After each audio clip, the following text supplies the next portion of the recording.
मोहम्मद इरफान कामिल, UP आज तक channel, Purnia, Bihar से। पूरी कहानी क्या है? एक मरीज है गुरुदेव मुखिया करके, है ना। ये मुझे एक होटल में मिला खाना खाते वक्त। तो मैंने जब इसे देखा तो ये जब भी खाना खाने के लिए झुक रहा था, एक बड़ा सा ट्यूमर आप विजुअल में देख पा रहे होंगे, बार बार इसके थाली पे गिर जा रहा था। इसको मैं काफ़ी देर से देख रहा था। वहाँ पे मैं कुछ काम से गया था, मैं अपने एक मित्र से मिलने गया था, तो मुझे इसका तकलीफ देखा नहीं गया और ये काफ़ी फटेहाल स्थिति में था। तो मैंने इसे रोका तो ये डर गया, मेरे पास बहुत सहमते हुए आया। मैंने उसे पहले आश्वासन दिया कि आप घबराएं नहीं, मैं आपकी ही बात कर रहा हूँ। और इसने बताया कि सर ऐसा ऐसा है, हमारे पास ये ट्यूमर 8-9 वर्षों से है। तो हमने कहा कि आप इसका इलाज क्यों नहीं कराते हैं। तो ये व्यक्ति रोने लगा और बोला कि मेरा इस दुनिया में कोई है ही नहीं। एक बेटा था, वो पता नहीं कहाँ चला गया है। मेरी वाइफ थी, 6 वर्ष पहले उसकी मृत्यु हो चुकी है। मेरे घर में दूर के कोई रिश्तेदार हैं जो मुझे कोई देखते नहीं है। मैं यहीं पे बस स्टैंड में काम करता हूँ और यहीं पे खाता हूँ और सो जाता हूँ। ऐसे में मैं कैसे इलाज करूँगा। तो मैंने पूछा कि इससे आपको परेशानी नहीं।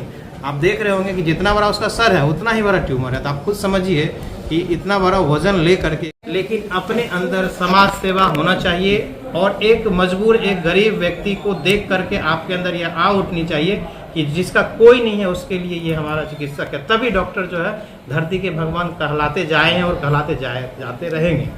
दूसरी बात, ये तो पहला पॉइंट होगा। दूसरी बात, इस व्यक्ति के साथ कोई नहीं था। तो हम लोगों ने 2-3 संगठन, जिसमें से कि श्री राम सेवा संघ एक संगठन है, मैं नाम ले रहा हूँ, और उसके एक देखिए पर्यवेक्षक आए हैं और इसके अध्यक्ष आकर के श्री राम सेवा संघ के राणा जी मरीज से रात्रि में मिले हैं 10 बजे और उन्होंने आश्वस्त किया कि जो भी आवश्यकता होगी मैं पूरा करूंगा और मेरा एक व्यक्ति इसके साथ एज ए अटेंडेंट रहेगा और जिसका कोई गार्जियन नहीं है उसके गार्जियन की जगह पर वो कंसेंट फॉर्म साइन करेगा। तो एक बार फिर से धन्यवाद ऐसे संगठन को जो कि हम चिकित्सकों के साथ कदम से कदम मिलाकर कार्य करता है और हम लोगों का मनोबल को ऊंचा करता है, वरना सारे के सारे संगठन तो एंटी डॉक्टर्स हैं।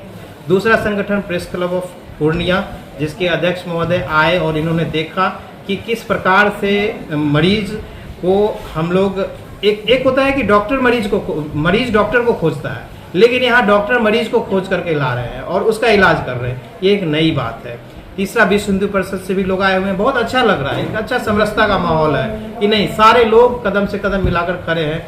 और ये पहली बात हो गई कि एक समाज सेवा की बात। दूसरी बात मैं डॉक्टर्स की भी करना चाहूँगा। इस तरह की जटिल सर्जरी, इस तरह की जो भी चैलेंजिंग सर्जरी हम लोग रोज करते हैं, ऐसा कोई दिन नहीं बीतता है जिस दिन इस तरह की सर्जरी ना हो और इस तरह की सर्जरी की चर्चा ना हो। लेकिन आगे आप लोगों को खबर मिली होगी डॉक्टर की प्राइवेट प्रैक्टिस सरकार बैन करने जा रही है। तो मैं बता दूं और डंके की चोट पे बता दूं कि अगर जो भी मेरिटोरियस डॉक्टर हैं वो 70-80 हज़ार की सैलरी में वो कार्य नहीं करेंगे, ये ऐसे डॉक्टरों का सरकारी क्षेत्र से पलायन हो जाएगा। और जो भी जेन्युइन जो डॉक्टर है, जो मेरिटोरियस डॉक्टर है, वो आज के डेट में भी सेवा में इसीलिए बने हुए हैं इतनी जद्दोजहद के बाद, क्योंकि उनके अंदर समाज सेवा की भावना है। आज आप लोगों ने एक ऑपरेशन किया है, बहुत ही गरीब आदमी है वो, उनका कोई नहीं है और आप लोगों को मिला और GMCH की तरफ से आप लोगों की टीम ने ऑपरेशन किया। क्या कहना, इस पर कुछ विशेष जानकारी दिया जाए सर। ये मरीज किसी होटल में काम करता है, बहुत गरीब मजदूर है, इनको कोई परिवार नहीं है, इनकी पत्नी भी नहीं है। तो डॉक्टर विकास सर किसी काम से गए हुए थे, वहाँ इन्होंने देखा, खाना खाने के क्रम में देखिए कोई गरीब आदमी है जिसके कंधे में एक बड़ा सा ट्यूमर लटका हुआ है। तो इन्होंने उनसे पूछा कि कब से है, कितने दिनों से है। तो उन्होंने बताया कि 6 साल से हमारा है, पहले छोटा था, अभी इतना बड़ा हो गया, बहुत दिक्कत होता है। सर ने उनको उठा के यहाँ लाया कि हम लोग इसका ऑपरेशन करेंगे, चूँकि इनका कोई आदमी नहीं है। फिर कल ही वो मरीज को यहाँ लाया। कल हम लोग अपने से जितना हो सका सरकारी में जो जांच, सारा जांच हम लोग करवाए। उसके बाद आज हम लोग इसका OT प्लान किए, अभी हम लोग ऑपरेशन कर दिए। लगभग उसका वज़न 3 किलो का ट्यूमर है और अभी तक तो कोई दिक्कत नहीं है। अगर 1-2 दिन कोई दिक्कत नहीं हुआ तो आगे में दिक्कत नहीं होना चाहिए। इसमें दिक्कत होने की संभावना है सर? संभावना तो रहती है, क्योंकि गर्दन का ऑपरेशन है, गर्दन से मोटी मोटी नसें ब्रेन में जाती है, जिसके वजह से अगर कोई तकलीफ हुआ तो सांस लेने में तकलीफ हो सकता है, ब्रेन में कोई तकलीफ हो सकता है। कितना देर तक वेट करेंगे सर? 24 घंटा, 72 24 घंटा अगर सब कुछ 24 घंटा अगर ठीक रहे तो जी, तब कम चांस है कि कोई दिक्कत होगा। तब कब चांस है? हाँ, 3 किलो का ट्यूमर। अच्छा, कितने डॉक्टरों की टीम लगी थी और क्या कुछ मॉनिटरिंग किया जा रहा है? टीम तो डिपार्टमेंट में हम लोग, मैं तो विभागाध्यक्ष हूँ, मेरे साथ और भी में लोग थे, एनेस्थेसिया टीम में डॉक्टर विकास सर जो शुरू से सहयोग करते आए हैं, आज भी किए हैं, इवन की मरीज भी वही लाए हैं। इनमें ज़्यादातर सहयोग उनका ही है। मैं कहूँगा कि आप उनसे कुछ बात करें इनके बारे में। कितने घंटे ये ऑपरेशन चली होगी? पौने घंटा से 1 घंटा लगा। 1 घंटा लगा। जी। अच्छा, बाहर ये करवाते तो क्या कुछ पड़ता, लेकिन बाहर में तो मेरे ख्याल से पूर्णिया में इसको कोई करता नहीं, इसलिए नहीं करता कि बड़ा सेटअप का ज़रूरत है, गर्दन का कोई भी केस रिस्की होता है। दूसरा, ये बहुत गरीब है, बिना रुपया का कोई आदमी करेगा नहीं। तीसरा, इनके पास कोई एलिजिबल गार्जियन नहीं है जो कंसेंट साइन कर दे।